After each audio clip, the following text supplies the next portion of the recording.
2年前。俺は本土の学園に通っていた。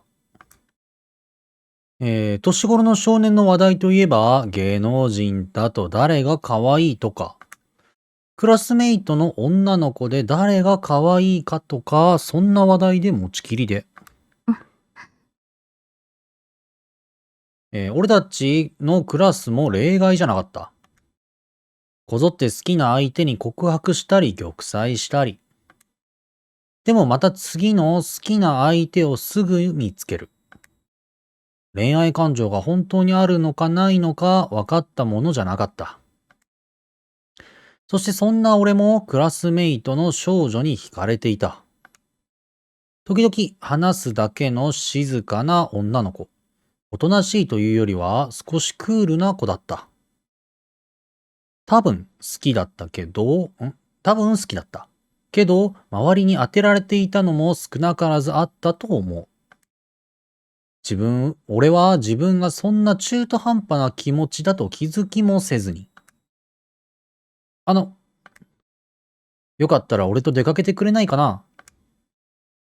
彼女、クスの葉何やったっけ何やったっけ名前ど忘れした。ちょっと待ってね。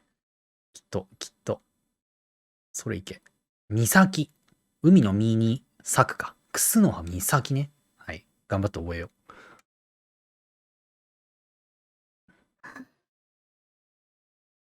本。うわあ、デートで船乗る。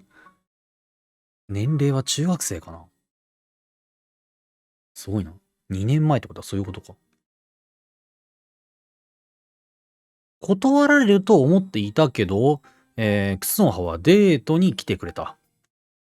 一緒にボートに乗り、クスノハは何も言わずずっと緊張していたようだった。はあ、今日は来てくれてありがとう。俺も緊張で声が裏返る。うん。今日晴れてよかったよ。はは。午後から降水確率30%だって。へえ、そうなのか。一応傘持ってきた。うん。スノハはなんというか静かな子だった。おとなしいというよりはクールでかっこいいというか。何を考えているかわからないというやつもいたけれど、俺はそんな周りと違うところにも惹かれていたように思う。今日、どうして誘ってくれたの？クスノハとゆっくり話してみたかったから。クスノハはどうして来てくれたんだ？特に予定なかったし。そっか、ありがといや、別に。感謝されることでもないから。う。そんなことないって、すごく嬉しい。そう。初めてのデートでテンパってほとんどまともに話せなかった。けれど、その時の俺にはデートに誘ったら告白しなきゃっていう気持ちが頭にあって、思春期。周りに流されていたし、どこか焦っていたようにも思う。スノアって、好きな人とかいるのか？なんでそんなこと聞くの？ごめん、言いたくなかったらいいんだ。別に、そんな人いない。いないのか。そっか。これをでもさ、リアルであり得ることなんだけどさ、なんだろう。まあ。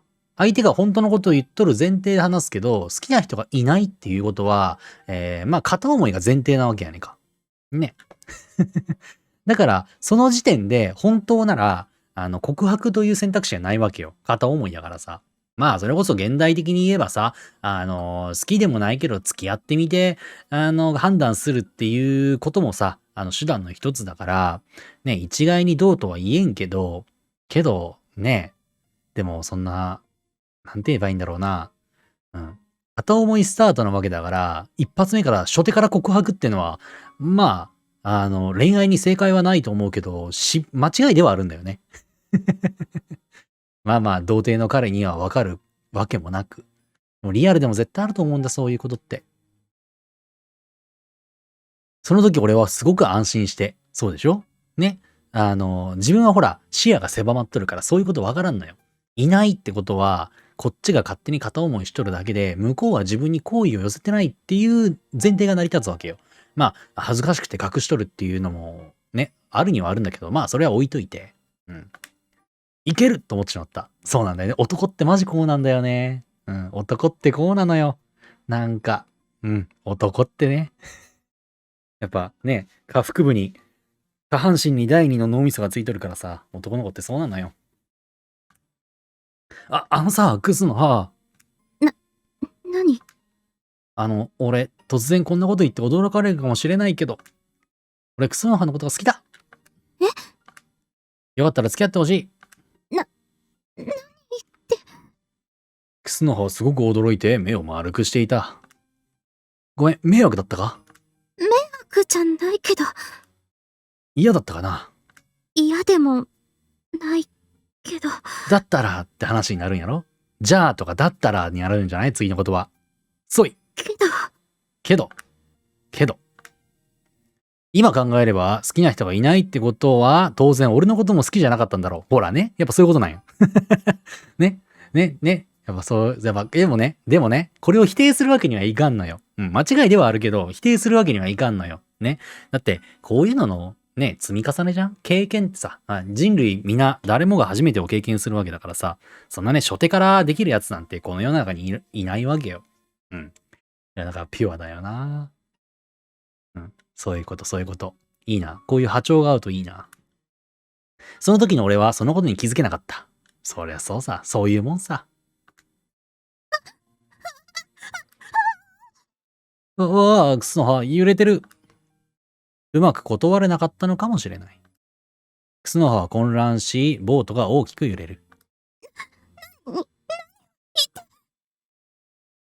混乱させてごめん。返事、すぐじゃなくていいからさ、考えてほしい。一旦降りようか。危ないし。俺は急いでボートを岸につける。私、付き合い。クスの葉。それだけ言うと、クスの葉は走って行ってしまった。付き合えないとはっきり言われてしまった俺は、クスの葉を追いかけることもできなくて。クスの葉とはそのまま、もう会うことはなかった。会うことはなかったってどういうことよ。あっ！翌日、クスの葉は学校には来なかった。マジか？マジか。それはちょっとあれだな。心に傷を負うな。そして周りに何も言わずに引っ越してしまった。はあ。卵が先なんか鶏が先なんか。でもこの感じで言うと多分告白されたことが嫌というよりは、もう引っ越しが決まっとって、誰にも言えず、なんか寂しいなって思っとった時に、太一からデートの誘いがあって、でもなんかね、それで断って、で、引っ越してしまうっていうのも、なんかね、人付き合いとして味気がないからさ。だからとりあえず OK しましたみたいな、ことにして、なんか思い出作りっていうか。で、そこで告白されて、で、ってなって、で、動揺したまま、休んで。で、そのまま引っ越しか。やべえな。まあでもそういう多分事情があると思う。うん。だから卵が先か鶏が先か。告白が先か引っ越しが先かよ。うん。やべえな。おもろいな。でもな、太一側の目線からしたらさ、もう事実は一つしかないからさ。うん。事実しかないから。真実がどうであれ、事実は一つしかないから。うん。俺が告白した次の日、ね、クスの葉が学校休んで、そのままフェードアウトしてしまったっていう。俺のせいだ。だよね。クスノハのことを聞き、俺は自分の浅はかな行動に後悔した。そしてクスノハがいなくなってしまったことが悲しかった。多分ではなく、やっぱり好きだったんだと思う。どうなんだろう。うん。まあ。でもあれなんだよな。うん。俺もね、あるのよ。おじさんも小学生の頃あるのよね。本当につい先日まで仲良くしとった友達がさ、引っ越す、両親の離婚やったっけな、両親の離婚で引っ越すってことを言わずに、なんだ、転校してしまって、その先生から〇〇くん転校しましたってのを、その日に聞いてさ、結構そいつと仲良かったんだけどさ、ってなっとって。うん。その時も確かにこんな感じだったよ。なんか、悲しい。なんか自分に責任があるんじゃないかみたいなことをね、言ったりとかも、思ったりもしとったな。けれど、それは後に気づいたことであって、やっぱり告白の時、俺は中途半端な気持ちだった。クスノハはその中途半端さに気づいていたんだと思う。いやいやいやいやいやいや。そんな告白受け入れられるわけがない。俺だって嫌だ。そしていたたまれなくなって自分から俺との距離を遠ざけた。つまり俺の告白はクスノハを傷つけるだけのものでしかなかった。本気で悔いた。けどどうしようもなかった。しばらくはそんな日々が続いた。けど過ぎゆく時間は何の慰めにもならなかった。クスノハと別れてから数週間が過ぎた。これまでの煩悩を振り払い、特に目指すものもなかった俺は勉強に打ち込んだ。平凡だった成績は順調に伸びていった。進路もある程度までは、気づけた。だけど気持ちは依然暗いままだった。クスノハに一言謝りたい。その考えは決して消えることはなかった。そしてさらに数週間後。俺は新天地で生活を一新し、気持ちを一度リセットした方がいいと考え始めた。ここら辺ませとるんよな。恋愛に対してはスーパー童貞なのにさ。なんか人間としてちょっと一つ出来上がってるよな。思わんべ。こんなこと。そんな時、キリガミネと言われる人工島の話を耳にする。キリガミネは数年前に一般開放されたばかりで、今は積極的に住人の受け入れを行っているらしい。募集要項を見て、俺はこの島に興味を持った。この島ならもしかしたら。そして俺はこの島に一つだけある白熊学園の受験を決意した。やっぱ女の傷は女で癒さんとな。女の傷は女で癒さんとダメだからな。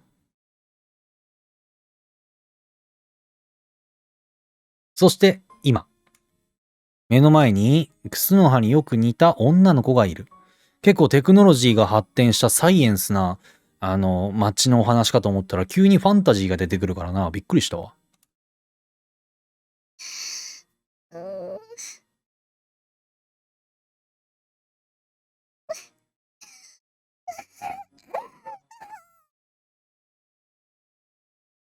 いとるやん。うわ。女の子は驚いて泣き出してしまう。どうしよう。誰か。空から女の子が落ちてきて、しかも泣き出して。というかあれ、女の子は俺の上に落ちてきたはずだ。それなのに全然痛くない。あの年の子でも、あの年っていうのはこの年って言え。ザッツではないディスだ。20キロくらいはありそうなのに。あのって言うとなんか一定のその10メートルくらい距離あんねか。この子だって。20キロくらい。20キロは軽すぎじゃないか？どうなんだろう。年齢制限どれくらいなんだろう。重さを感じなかった。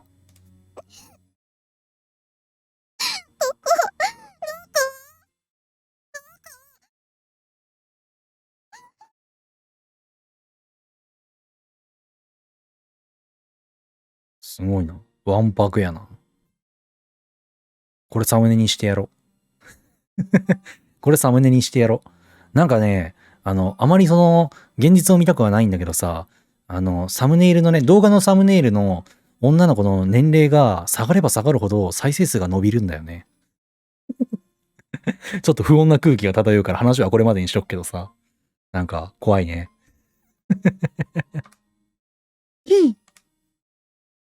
女の子の体は宙に浮いていた。それが当然とでも言うように飛び回っている。うわぁ。俺は思わず叫び声を上げる。本当になんかビビりだよな。どうかしましたか？あ、見えてないタイプだ。これは俺にしか見えてないタイプだ。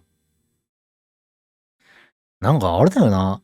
なんか新天地で女に振られたショックが拭いきれなくて、新天地でなんか自分をリセットした方がいいっていうその肝の座り方をしとくのに、なんかこういうトラブルには、ね、うわーってなるよな。おもろいな。肝心なところでなんか失敗するタイプやな。あまりの大声に見かねた駅員さんがようやくこっちまでやってくる。女の子は泣き続けているが、駅員さんはそれに気づいていないようだった。まさか。いや、そんなことあるわけ。何か聞こえませんか？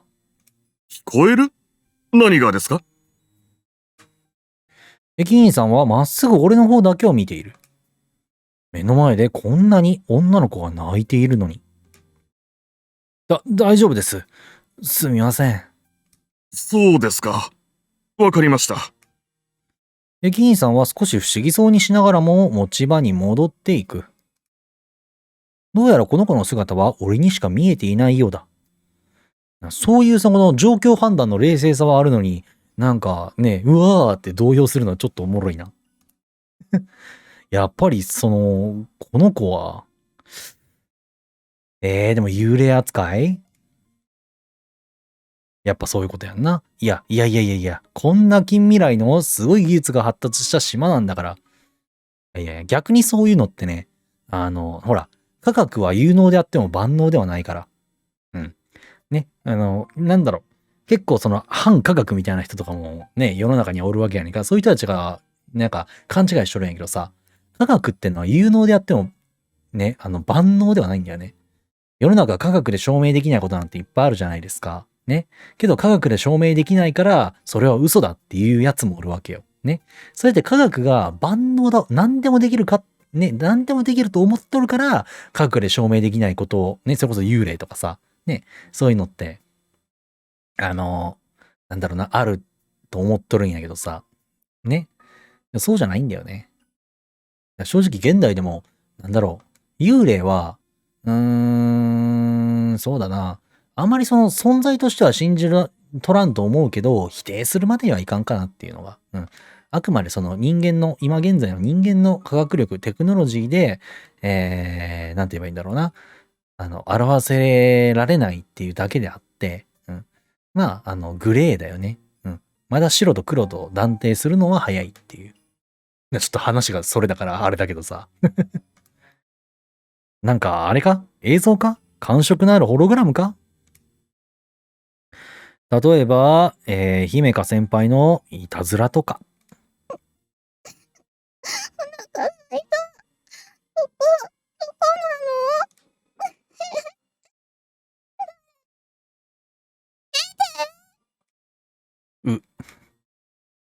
できるなら逃げ出してしまいたい。だけど、ここに置いてくのもかわいそうだ。そして何より。名前、なんて言うんだ？第一声がそれか。似てる。やっぱ女の傷は女で癒さんとな。だからでも男って結構あるんかな？どうなんだろう。俺はないけど、なんかね、未練のある女を忘れられずにさ、なんか似たような女と付き合い続けるみたいな、好きになり続けるみたいなことってあるんかな？ようわからんけど。クスの葉に、同一人物かと思うほどに。そうか。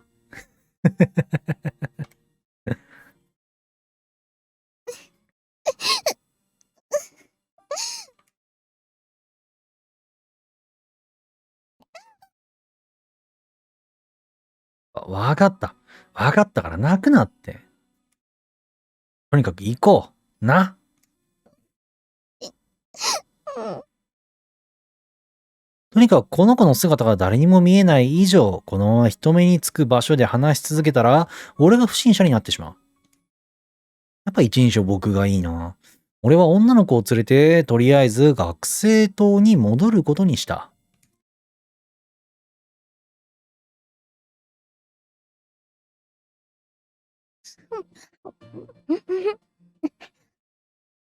物は食えるんか。へえ。物が食えるということは実体があるってことやんな。まず。スイが作り置きしてくれていった昼食を女の子は夢中で食べている。俺はその状況を見ながら、その様子を見ながら状況を整理する。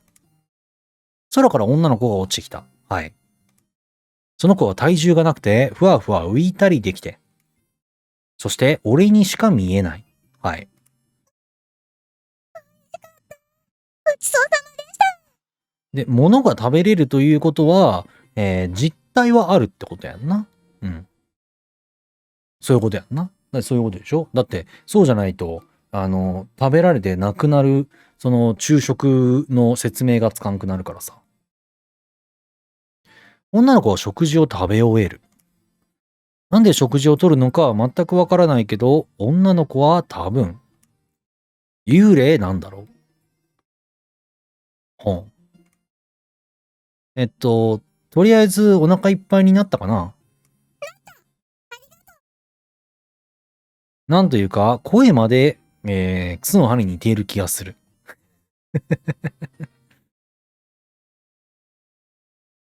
もちろんこんな喋り方をするタイプじゃなかったけど。とにかく、もう一回聞くね。君の名前は？わかんない。どこから来たかわかる？わかんない。お父さんとお母さんは？わかんない。それじゃあ、この島に見覚えは？来たことは？島の子？タケノコ？ジョイマンかよ。お手上げ。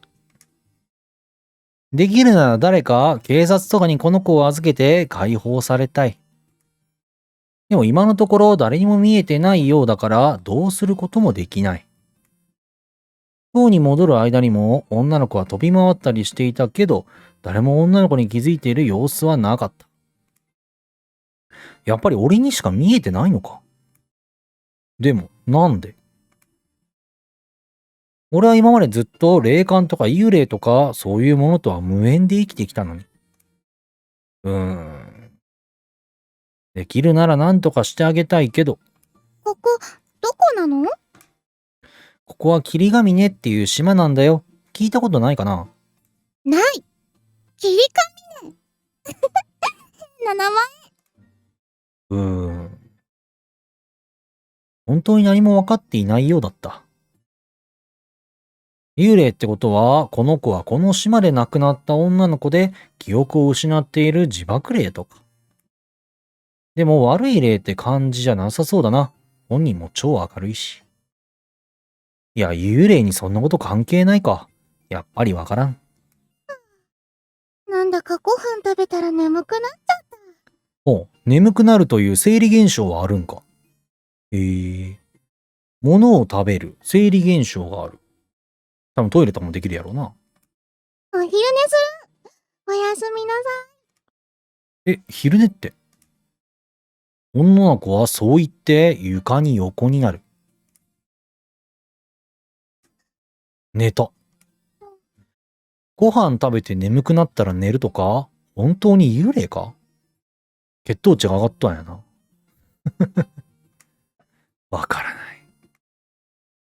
こう見ると本当に普通の女の子だ。老けてるって感じもないし、ただ体重みたいなものはないし、触った感じも人とは違う。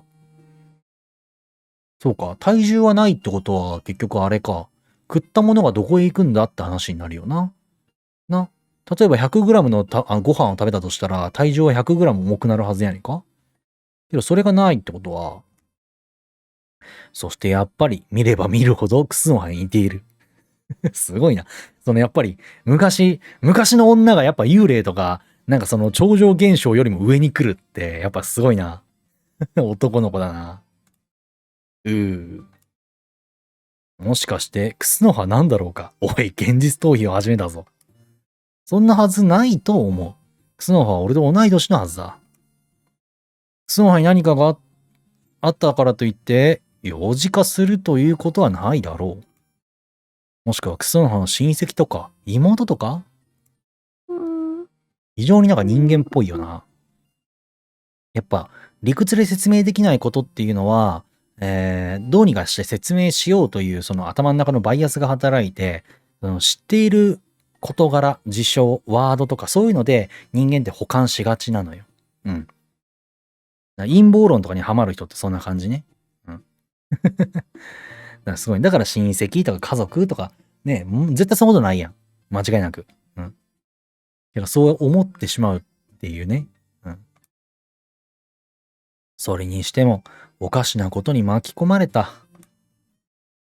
この島に来て次へ踏み出そうと思った時に、初恋の女の子とよく似た幽霊に会うなんて。しかも俺にしか見えないとは。困ったなあ。こんなこと誰にも相談できないし。ああ、どうしたらいいんだろう。まあ悩んでも仕方ないか。とりあえず様子を見てみよう。もしかしたらこの子も何か思い出すかもしれないしな。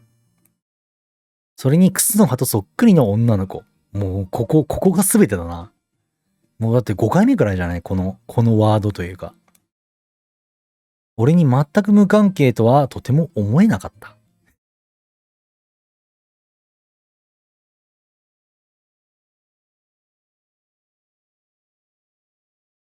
疲れていたのか、女の子はずっと眠り続けていた。このまま起きないんじゃないかと心配したけど。かわいい。おはよう。次の日の朝にはちゃんと起きた。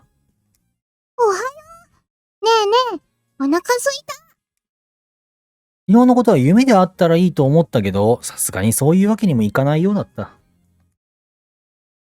朝食の前に起きてから何か思い出したことはないかな。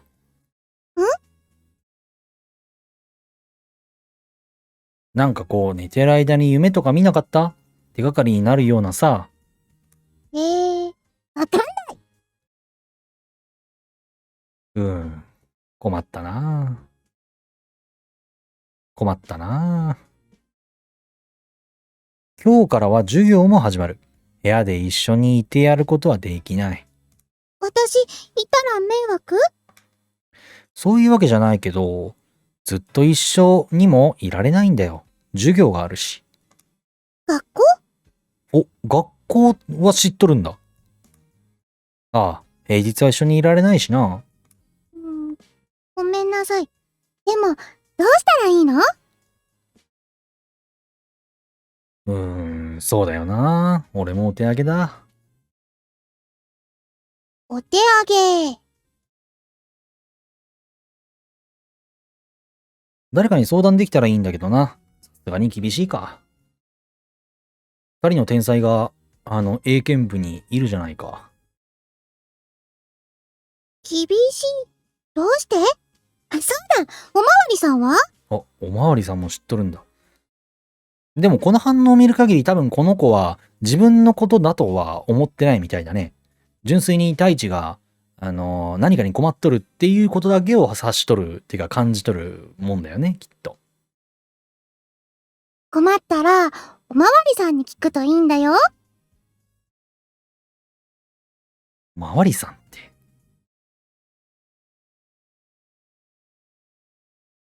もしかして自分の、境遇が分かっていないのかもしれない。まあ、知能は年相応ってことか。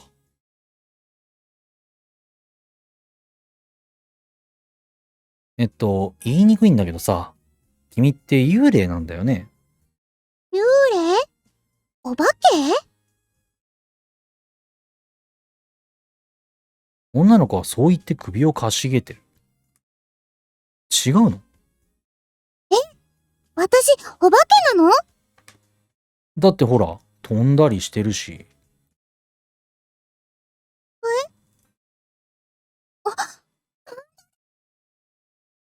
おい。際どいな。もうサムネ決定だな。YouTube からマジ怒られっかもしれん。エロには厳しいからな。自動ポルノかなこれって。これってジポじゃねえよな。怖いな。怖いな。ジポじゃないだろ。ジポじゃないだろ。赤ちゃんの動画だっていっぱい溢れてる YouTube だ。こんなっつったら失礼だけど、絵がジポ扱いになってたまるか気づいてなかったのか。気づいて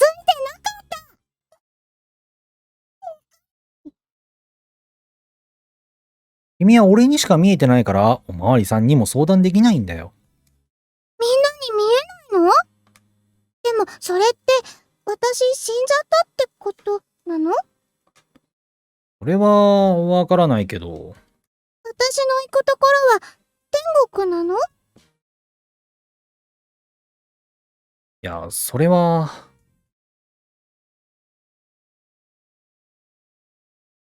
なんとなくそんな気はするけど。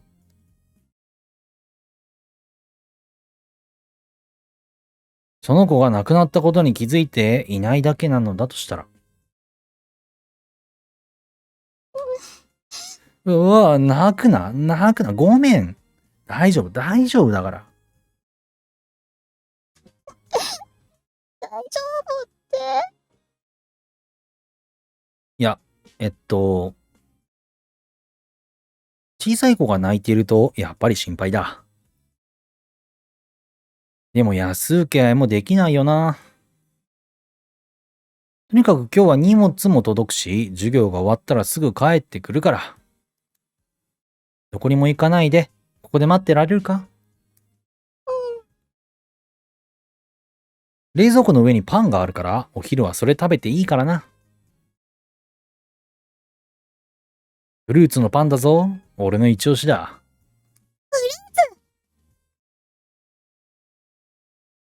ああ、冷蔵庫にジュースもあるからな。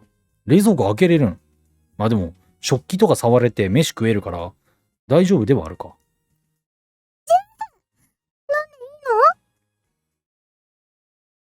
ああ、だから今日はここで待ってられるか？ちゃんと待ってる。お昼楽しみだな。その前に朝ごはん。